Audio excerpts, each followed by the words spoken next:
Government of Telangana police department 11వ తారీఖు notification ఇచ్చింది. In exercise of powers vested in me under clause D of subsection 222 of the Hyderabad City Police Act, I C.V. Anand, IPS Commissioner of Police, Hyderabad City, do hereby prohibit throwing colors or colored water on unwilling persons, places and vehicles or some unwilling people with color on public roads and public places in Hyderabad City, smearing, causing annoyance.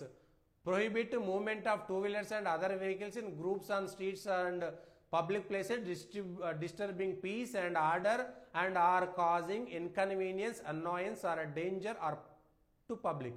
This order shall force 16 hours on 13th, 6 hours on 15th, connection with celebration of Holi festival. అంటే Holi festival ఎట్లా ఆడాలనో ప్రజలకి police వాళ్ళు నేర్పిస్తారు.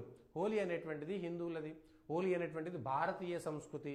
హోలీ ఎట్లా ఆడాలో నేర్పిస్తారు. అంటే రేపు పొద్దుగాల హోలీ పేరు మీద ఎవడన్నా కేసు పెట్టొచ్చు అని అవతల వాళ్ళని రెచ్చగొడుతున్నారు.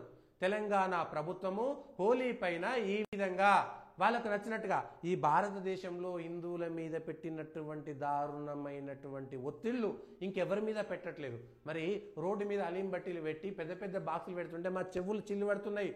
పోలీసులారా దయచేసి అవన్నిటిని తొలగించండి స్వామి. ఆ రోడ్ల పైన వాటిని ఏమంటారు, ఫుట్పాత్ల పైన అలీం బట్టీలు పెట్టి మేము నడవకుండా నాశనం చేస్తున్నారు. దయచేసి తీయండి నాయన. రోజుకు 5 సార్లు మా చెవులు చిల్లెత్తిస్తున్నారు. దయచేసి వాటిని తొలగించండి నాయన. దమ్ముందా మీ ప్రభుత్వాలకి? పోలీస్ అంటే పోలీస్ కాదు, ప్రభుత్వము. పోలీస్ అంటే సివి ఆనందో లేకపోతే ఐపీఎస్లో లేకపోతే సిటీ పోలీస్ యాక్ట్ కాదు. ఇవన్నీ తెచ్చింది ప్రభుత్వాలు. ప్రభుత్వాలు అనేటువంటివి హిందువుల మీద పెత్తనం చేయడానికి మాత్రమే ఉంది. హిందువులకు అన్యాయం జరిగితే మాట్లాడితే వాడిని రెచ్చగొట్టినట్టుగా వాడి మీద కేసులు పెడతారు.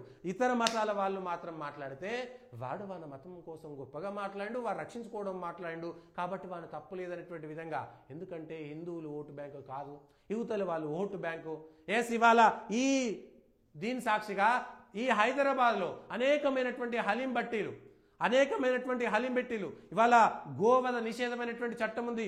గోవధ నిషేధాన్ని అమలు చేయండి పోలీసులారా, ప్రభుత్వం దమ్ముంటే. లౌడ్ స్పీకర్లు పెట్టకూడదని సుప్రీంకోర్టు ఆర్డర్ ఉంది. మేము ఇవాళ సస్తున్నాం వినలేక.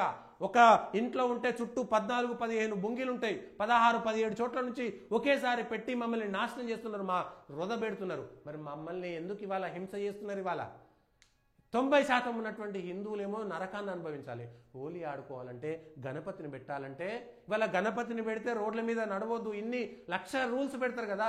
మరి ఇవాళ హలీం బట్టీలు పెట్టి రోడ్ల మీద ఆవులను కోసి బీపులు పెట్టేసి ఇవాళ రోడ్లను మొత్తం కబ్జా చేసి పెట్టుకుంటూ పోతే, ఇవాళ ఆ హలీం బట్టీల చుట్టూ 100 బండ్లు పెట్టుకుంటూ పోతే ప్రజలకు ఎవరికి ఇబ్బంది అయితే లేదా? పోలీసులారా, ప్రజలకు ఎవరికి ఇబ్బంది అయితే లేదా? ప్రభుత్వంలో ఉన్నటువంటి పెద్దలారా, ఇవాళ కాంగ్రెస్ ప్రభుత్వంలో ఉన్నటువంటి హిందువులకు సిగ్గుశరం ఉంటే, కాంగ్రెస్ ప్రభుత్వంలో ఉన్నటువంటి వాళ్ళందరూ నిజమైనటువంటి హిందువులైతే ఆ హిందువులకు మాత్రమే ఎందుకు పెట్టిరు? మీరు హలీం బట్టీలకు ఎవడైనా పర్మిషన్ అడిగిండా? ఇవాళ గణేష్కి సంబంధించినటువంటి ఉత్సవాలకి గణేష్ విగ్రహాలు పెడితే ఖచ్చితంగా పోలీసుల పర్మిషన్ తీసుకోవాలన్నారు. ఇవాళ హలీం బట్టీలు రోడ్ల మీద పెడితే పోలీసుల పర్మిషన్ తీసుకున్నారా? నెల రోజుల పాటు సాగుతుంది కదా గణేష్ నవరాత్రులు. 9 రోజులు 11 రోజులు మాత్రమే సాగుతుంది కదా. హోలీ ఒక్కరోజు జరిగేటువంటి హోలీ మహా అంటే 1 గంట 2 గంటలు జరుగుతుంది. ఎన్నో 1-2 అవాంఛనీయ సంఘటనలు జరుగుతాయి. హోలీ ఆడుకుంటుంటే ఇదే ఈసీఎల్ దగ్గర, ఈసీఎల్లో నాచారమో ఎక్కడో పోయిన హోలీసారి హోలీ మీద పడి ఇష్టానుసారంగా కొడితే హోలీ ఆడుకున్నటువంటి వాళ్ళ మీద కేసులు పెట్టిరు. అక్రమంగా కట్టినటువంటి ఇతర మత సంస్థలకు వాటినేమో కాపాడుతున్నారు. ఏంటి భారతదేశంలో ఉన్నామా? ఈ రాజ్యాంగం నిజంగా ఇదే చెబితే ఈ రాజ్యాంగాన్ని మార్చుకున్నాం. వద్దు, అక్కర్లేదు. ఇవాళ రండి హిందువులారా, మాట్లాడండి. మీరు ఇంట్లోనే కూర్చుంటే మాకెందుకు అనుకుంటే, చేతులు ముడుచుకొని కూర్చుంటే రేపు పొద్దుగాల మిమ్మల్ందరినీ మతం మార్చేస్తారు. ఈ దేశం మీద బలవంతంగా ఇంకో మతాన్ని రుద్దేటువంటి ప్రయత్నం చేస్తారు.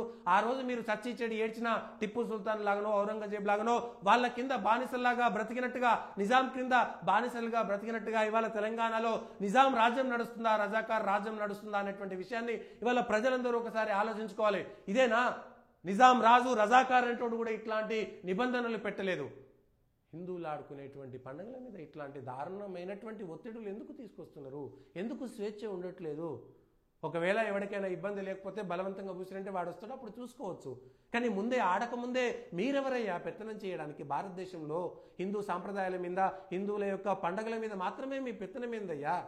మేము ఎందుకయ్యా ప్రభుత్వ భూములను కబ్జా చేసి, ప్రైవేటు భూములను కబ్జా చేసి ఇష్టానుసారంగా వాళ్ళు పండుగలు చేసుకుంటుంటే మేమెందుకయ్యా?